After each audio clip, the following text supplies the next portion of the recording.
Howdy guys, welcome back to A-Led 481.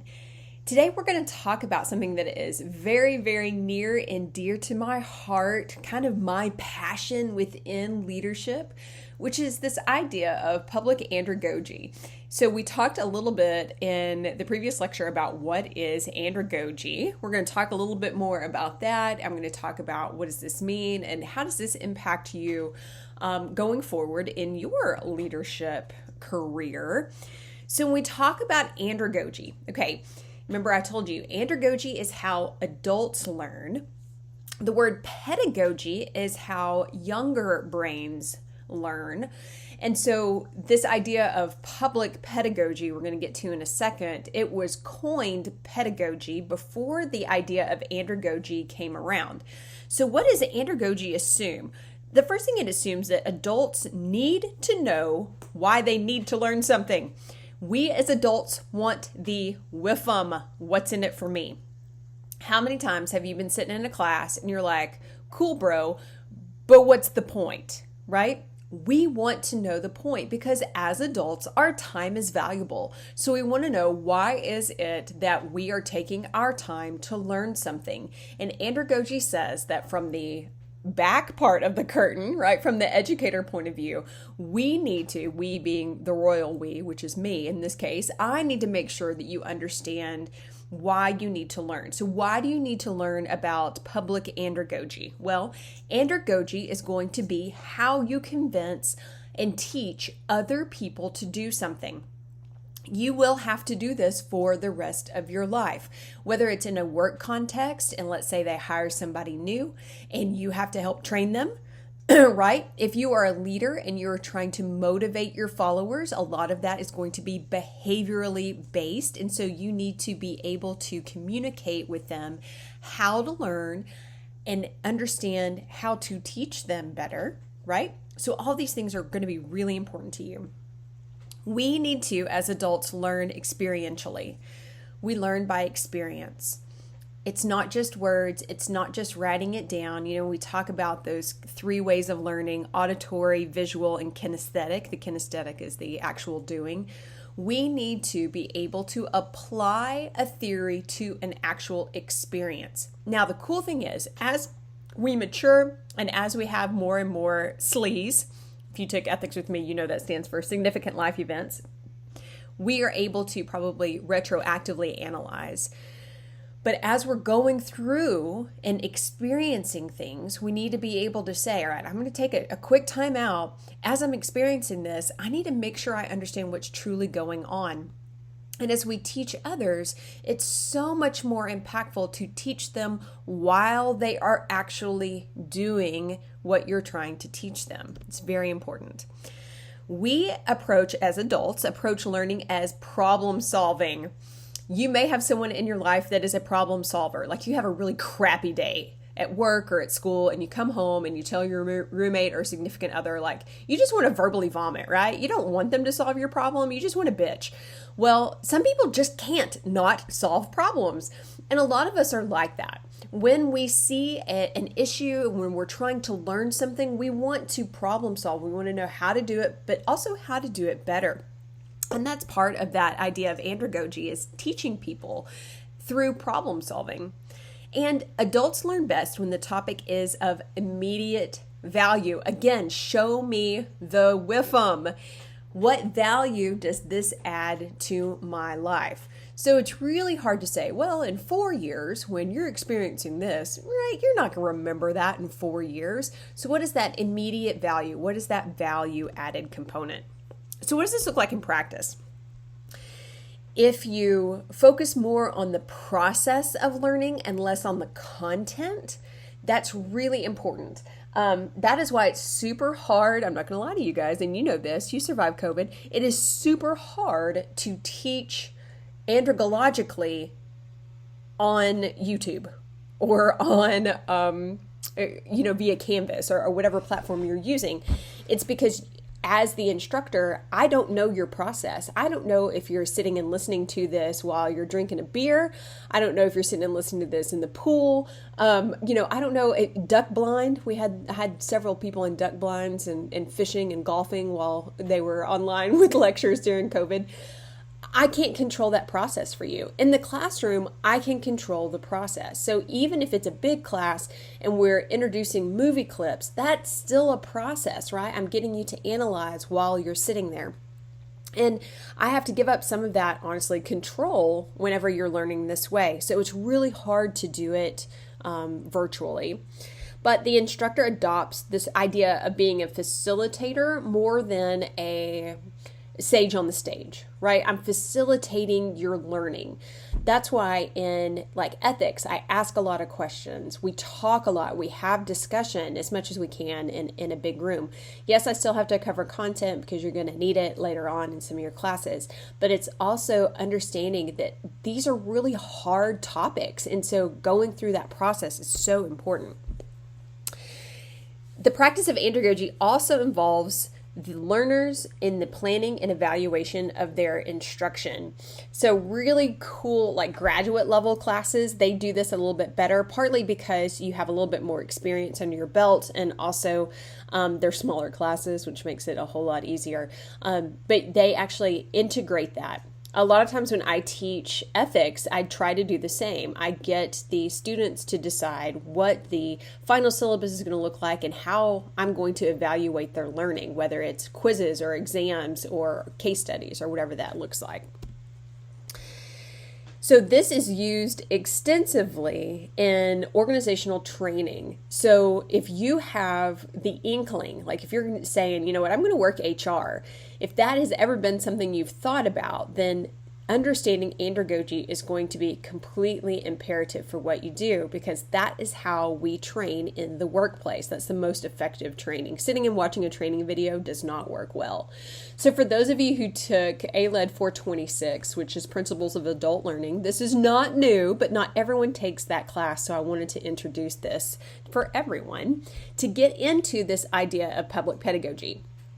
So public pedagogy, what that is in very narrow terms, is integrating what's going on in the world around us into learning moments. So for this quote by Clay Morgan, we spend much of our time interacting with popular culture, and it now offers an opportunity for educators to meet students where they are.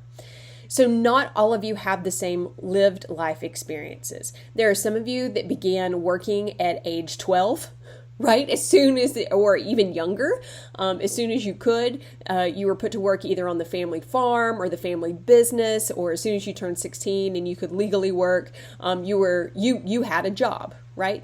There are some of you that have still never had to have a job or never chosen to have a job. And so you may be 21 years old right now and you've never worked I'm going to say a real job, but because school is a job, but like a paying job with a boss, right?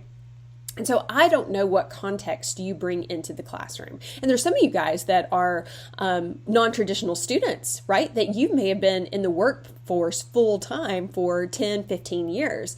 So you have all these different contexts coming in. And so in order to get everyone on the same page and be able to say, all right, what are our shared lived experiences? Pop culture is an amazing way to do that. And we all consume pop culture, whether it is driving into school or work and listening to the radio. You're going to hear music. Music is pop culture. You're going to hear the DJs have some kind of a radio broadcast. That is pop culture. Maybe you are a binger and you're binging Netflix or Hulu or Prime or whatever your Disney Plus, whatever you're binging, right? That gives you TV, obviously. Movies, when and if you decide to go to the movies, that is pop culture. But it's also looking on social media. It is paying attention to what's going on in sports. That's pop culture. Understanding what's going on in politics. That's pop culture. Art, poetry, books, all of those things are pop culture. So it's not just TV and movies, which is what a lot of people think. But we do use a lot of those things in our classes, and the reason why is because it gives everybody the same context. So why pop culture? Okay, we needed something, and the reason why we started this process in leadership, and we were one of the first disciplines to start doing this in the late 90s, early 2000s, was integrating pop culture into our classes to where you can have that application and understanding leadership within the context of our crazy world and understanding how your brain functions, whether you are Gen X, Millennial, Gen Z, all of those different generations. We are programmed differently than baby boomers. We are programmed differently than the silent generation, and it changes with every generation. And so in order to reach the generations in which you guys are in, we needed to do something different in order to kind of stimulate your brain.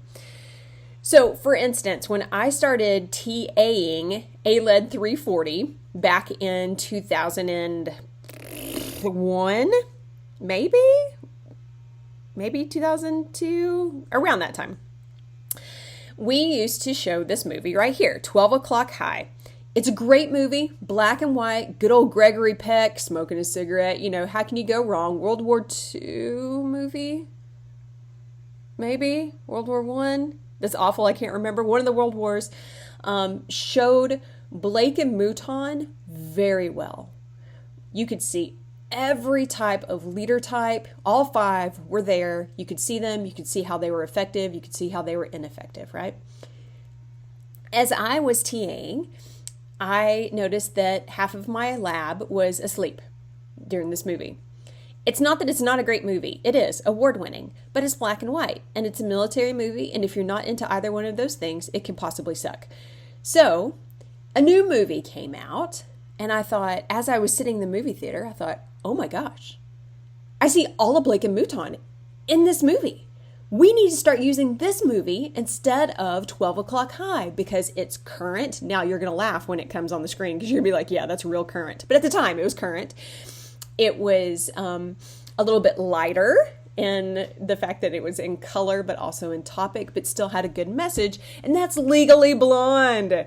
Woohoo, right? So luckily, I had an amazing professor, Dr. Chris, who said, yeah, let's try it. What's the worst that can happen? And so she let me try it. And so we used that next semester, Legally Blonde, and it was more engaging. And students were able to relate to it a lot more because here it is, someone around their age in college, looking for that next step, trying to figure out the world, trying to navigate, some great professors and some terrible professors. And so it was more applicable to the students. So it was great. So that started me on my journey of trying to understand the impact that public, at the time, pedagogy, now we're trying to change it to public andragogy, has on learning.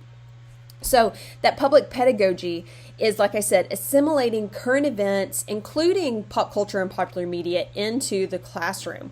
So you can do this as you move forward by utilizing what's going on in the world around you to help make your points when you are trying to motivate somebody, when you're trying to teach somebody, when you're trying to influence someone, right? Because leadership is influence. So when you're trying to impart that influence, you can utilize that.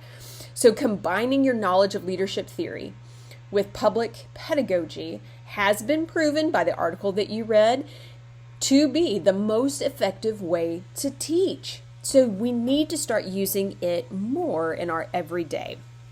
So just more things. All right. If you don't believe me, someone has already done this. This was not me. Even though it probably should have been. Star Wars and your MBTI. So you may have covered this because there's lots of different versions of these. So if you remember your Myers-Briggs from 301, I am either Qui-Gon Jinn or Padme Amidala, depending on if I'm feeling more judgy or more perceiving. So it's really interesting to see how this has been integrated. As you move forward, don't limit yourself to just looking for pop culturally pulp culture-y things, yes, watching The Office, you're going to see a crap ton of leadership, right? But I hope that through your classes, you've seen that you can learn as much from a song or a meme, or you can apply it in so many different ways. And looking at it in sports, with professional, with college, with all the politics that go with both professional sports and collegiate athletics, with the political race. I mean, that seems easy and low-hanging fruit, but you can actually use your knowledge of leadership to say, hey, this is where our country could improve, right? Use those problem-solving skills. So look beyond just TV and movies and art and songs, and just really see how the things that you've learned within your leadership career come to life all around you all the time, and being more aware of that. That is where you're going to see the application of your degree and retain a lot of the knowledge, right? Because that's what we want you to do. Will you be able to say, oh, well, the person who came up with transformational leadership was Bernard Bass? Probably not, but at least it could get you on the right direction, or spur you enough to say, hey, I should, email Dr. Jen and ask her about that theory again, right? We want you to continue your leadership knowledge and growth and journey. And one way to do that is to incorporate public andragogy into your everyday life. So that's my challenge for you as you go forth, is to continue learning, continue applying all of these theories to your world and the world around your sphere, and you will be successful. Thanks, guys.